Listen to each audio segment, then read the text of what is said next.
CMR shopping mall ఆడి శ్రావణం అతిపెద్ద KG sale up to 61% offer 1+1 combo offer. So ఇప్పుడే shopping చేయండి.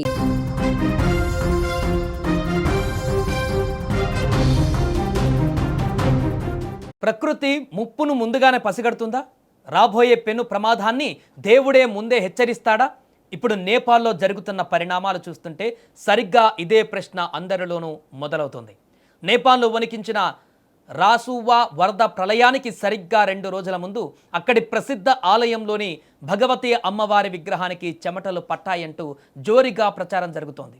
ఇది కేవలం మూఢనమ్మకమా లేక నిజంగానే ప్రకృతి వైపరీత్యాలకు దైవిక శక్తులకు సంబంధం ఉందా? గతంలోనూ ఇలాగే జరిగిందా? సైంటిస్టులు దీనిపైన ఏమంటున్నారు? ఈ వీడియోలో పూర్తి వివరాలు తెలుసుకునేటువంటి ప్రయత్నం చేద్దాం. నేపాల్లోని కావ్యాలా ప్రాంతంలో ఉన్న పలాంచోక్ భగవతి ఆలయం చాలా ప్రసిద్ధి చెందింది. ఈ అమ్మవారి విగ్రహం అత్యంత మహిమాన్వితమైనదిగా భక్తులు నమ్ముతారు. అయితే నేపాల్లో భారీ వరదలు విరుచుకుపడ్డానికి సరిగ్గా 48 గంటల ముందు ఈ అమ్మవారి శిలారూప విగ్రహం ముఖం పైన నీటి బిందువులు అనగా చెమట రూపంలో నీరు కారణం స్థానికులు గమనించారట. స్థానిక నమ్మకాల ప్రకారం ఈ అమ్మవారి విగ్రహానికి చెమటలు పట్టడం అనేది అత్యంత తీవ్రమైన అపశకునమని సంకేతం. రాబోయే ఏదో ఒక పెద్ద విపత్తును, ప్రాణ నష్టాన్ని ఇది ముందుగానే సూచిస్తుందని అక్కడి ప్రజలు నమ్ముతుంటారు. సరిగ్గా ఈ వార్త బయటకు వచ్చిన కొద్ది గంటల్లోనే టిబెట్ నేపాల్ సరిహద్దుల్లోని రాసువా ప్రాంతంలో గ్లేసియర్లు కరిగి రాకాసి వరదలు ముంచెత్తడంతో ఈ ప్రచారం ఒక్కసారిగా ఇప్పుడు ప్రపంచవ్యాప్తంగా వైరల్ అవుతోంది.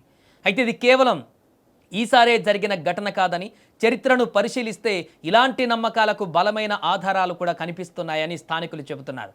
చరిత్ర ప్రకారం గతంలో 1974 మరియు 1987 సంవత్సరాలలో నేపాల్లో భారీ భూకంపాలు, విపత్తులు సంభవించడానికి మునుపు కూడా ఇదే పలాంచోక్ భగవతి విగ్రహానికి ఇలాగే చెమటలు పట్టాయని చెబుతుంటారు. ఆ తర్వాతే అక్కడ పెద్ద ఎత్తున ప్రాణ నష్టం జరిగిందని, భూకంపాలు దేశాన్ని కుదిపేశాయని పెద్దలు గుర్తు చేస్తున్నారు.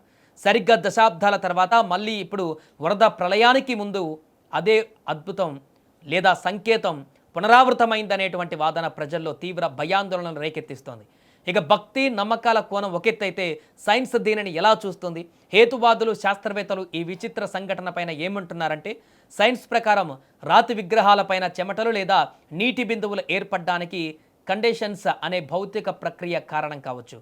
ఉష్ణోగ్రతలలో వచ్చే మార్పులు, వాతావరణంలో తేమ విపరీతంగా పెరిగినప్పుడు చల్లటి రాతి విగ్రహాల ఉపరితలం పైన గాలిలోని నీటి ఆవిరి ద్రవీభవించి నీటి బిందువులుగా మారుతుంది.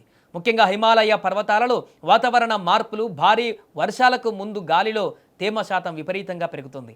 ఇది ఇలాంటి రాతి విగ్రహాలపై నీటి బిందువులు ఏర్పడేలా చేస్తుందని శాస్త్రవేత్తలు విశ్లేషిస్తున్నారు. అయినప్పటికీ ఇది యాదృచ్ఛికమా లేక విపత్తుకు ముందు వాతావరణంలో జరిగే మార్పులకు ఇదొక సహజ సంకేతం అనేది పరిశోధకులకు కూడా పూర్తిగా అంతుచిక్కని విషయంగానే మిగిలిపోయింది. ఏదేమైనా ప్రకృతి యొక్క శక్తులు, విశ్వం యొక్క రహస్యాలు మనకు పూర్తిగా అర్థం కావు. సైన్స్ చెప్పే కండిషన్స్ సిద్ధాంతం ఒకవైపు ఉంటే, తరతరాలుగా ప్రజలు నమ్ముతున్న దైవిక నమ్మకాలు మరొక వైపు ఉంటాయి. విపత్తులు సంభవించినప్పుడు ముందుగా జరిగే వాతావరణ మార్పులనే మన పూర్వీకులు దేవుడి హెచ్చరికలుగా, శకునాలుగా భావించి ఉండవచ్చు. కారణం ఏదైనా ఈ ప్రళయం మాత్రం నేపాల్ను, తెలుగు యాత్రికులను తీవ్ర విషాదంలోకి నెట్టేసింది. మరి ప్రకృతి ముందస్తు సంకేతాలను మనం నమ్ముదామా లేక సైన్స్ చెప్పే లాజిక్లను ఫాలో అవుతామా? మీ అభిప్రాయం ఏంటో కూడా కామెంట్ చేయండి. ఏదేమైనా ప్రస్తుతం నేపాల్లో నెలకొన్నటువంటి భారీ ఉపద్రవాన్ని నుంచి నేపాల్ ప్రజలు త్వరగా కోలుకోవాలని కోరుకుందాం.